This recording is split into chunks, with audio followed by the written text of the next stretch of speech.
जय श्री साईं, जय श्री गुरुदेव, जय श्री गुरु भागवत। पूज्य गुरु जी डॉक्टर चंद्रभानु सतपति जी के कर कमलों द्वारा रचित श्री गुरु भागवत खंड 1 के भक्त के उत्तरण की स्थिति के अष्ट सात्विक भाव का आज हम पारायण करेंगे कि भक्त के उत्तरण की स्थिति के अष्ट सात्विक भाव। आइए पुनः मैं आपको एक बार याद दिला दूं कि यह श्री गुरु भागवत ग्रंथ किसी विशेष गुरु के लिए नहीं है। इस ग्रंथ का श्रवण मनन पारायण आप अपने गुरु का ध्यान करके करिए।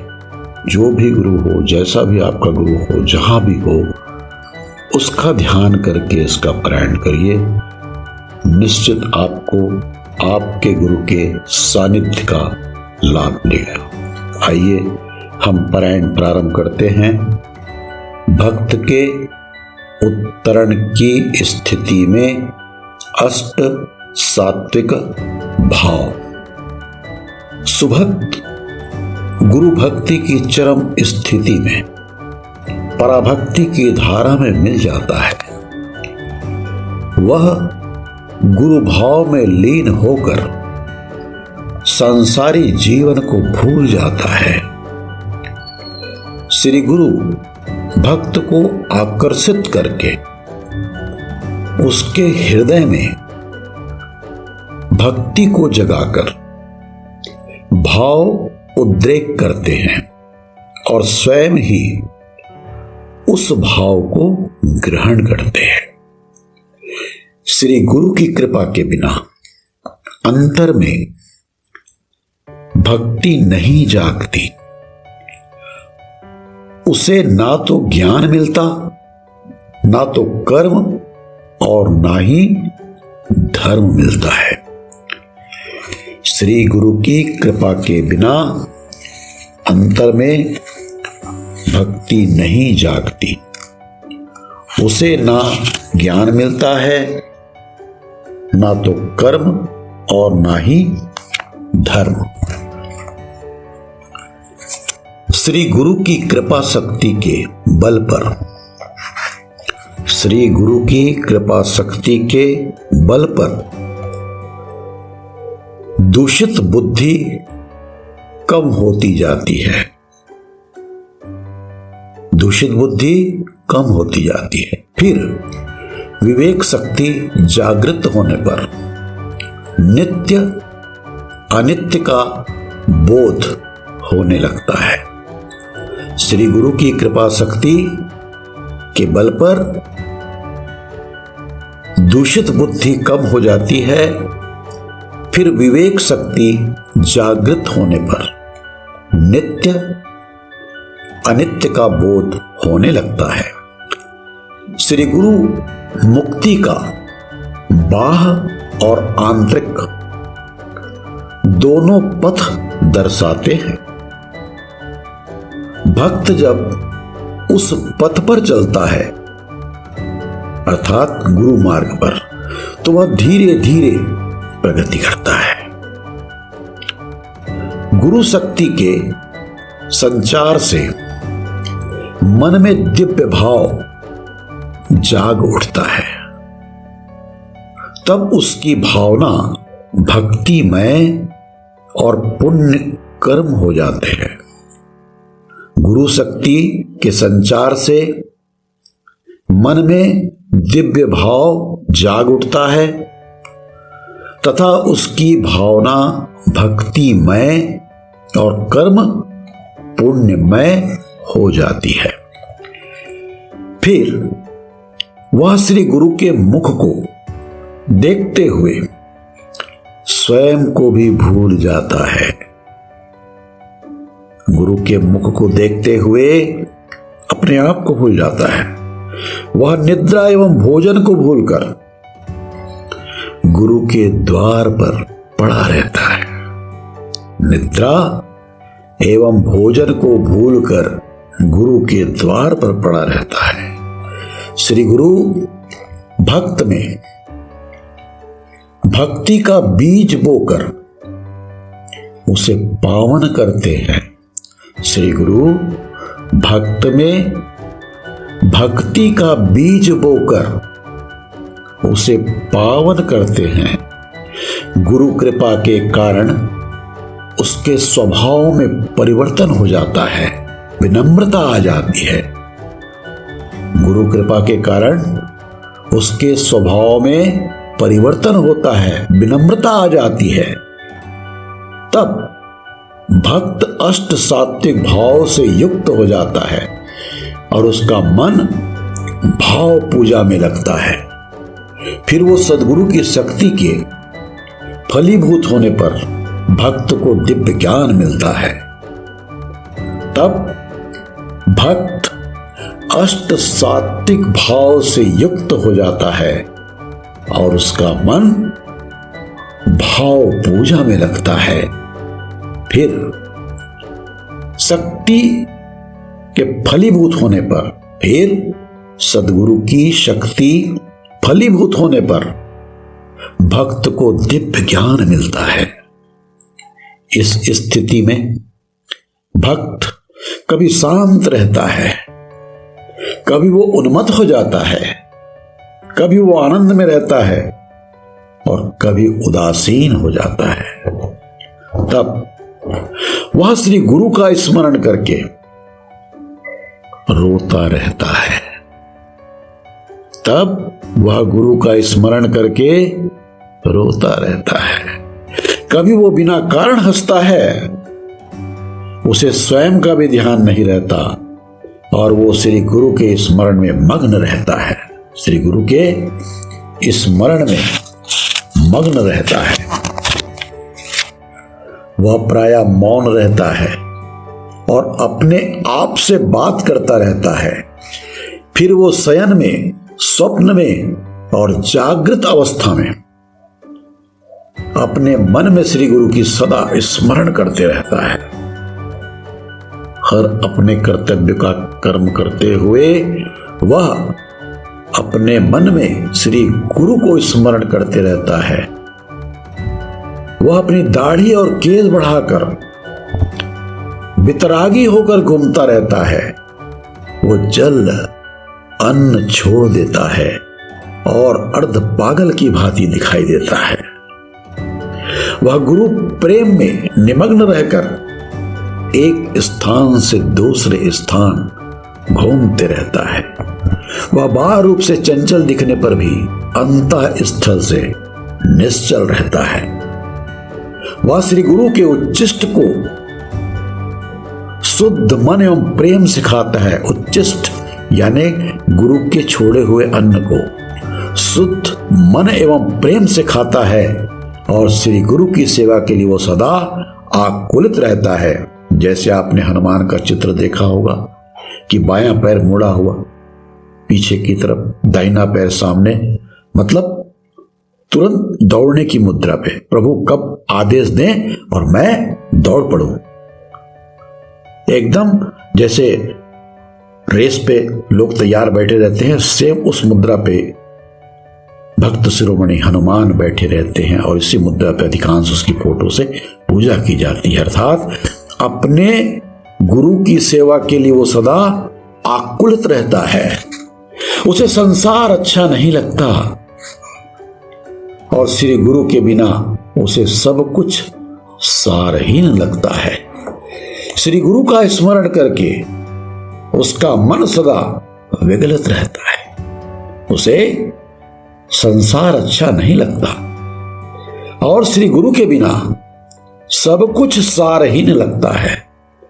श्री गुरु का स्मरण करके उसका मन सदा विगलित रहता है। श्री गुरु के साथ प्रीति होने पर उसे नित्य आनंद, दिव्य आनंद मिलता है। श्री गुरु के साथ प्रीति होने पर उसे दिव्य आनंद मिलता है। उसका मन आकुलित हो उठता है और उसका अंतर आकुलित हो जाता है। उसका मन पुलकित हो उठता है और उसका अंतर आकुलित हो उठता है। श्री गुरु के साथ प्रीति होने पर उसे नित्य दिव्य आनंद मिलता है, उसका मन पुलकित हो जाता है और उसका अंतर आलोकित हो जाता है। भक्त की हृदय पीठ पर श्री गुरु वास करते हैं। तब महारथी गुरुवर, भक्त की हृदय पीठ पर श्री गुरु वास करते हैं, तब महारथी गुरुवर भक्त के रक्षण के लिए उसके हृदय रूपी रथ के सारथी बन जाते हैं। भक्त के रक्षण के लिए उसके हृदय रूपी रथ के सारथी बन जाते हैं। फिर वह अनेक कष्टों को सहन कर पाता है। फिर वह भक्त जो है अनेक कष्टों को सहन कर पाता है और अपनी व्यथा किसी से नहीं कहता।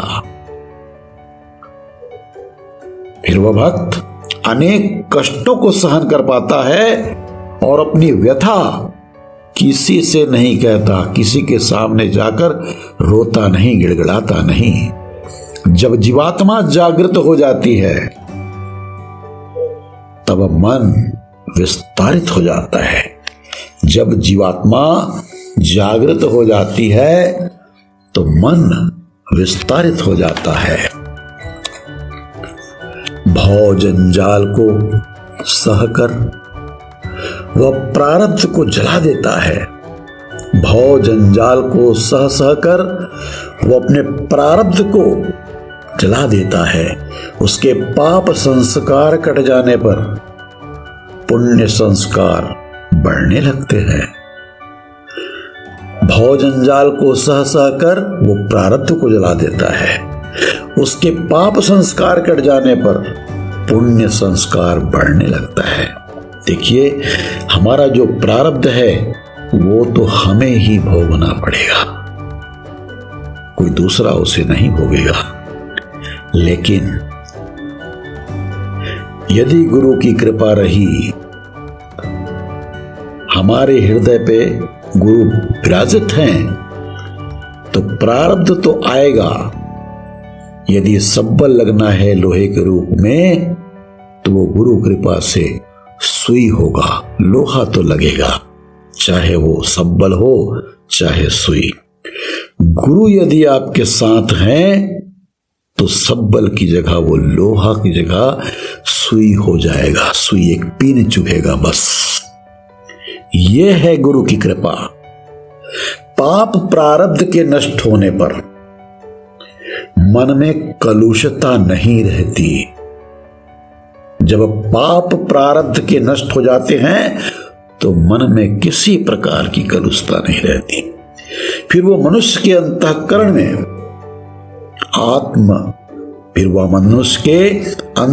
में आत्मा एक दीपक की भांति प्रज्वलित होने लगता है।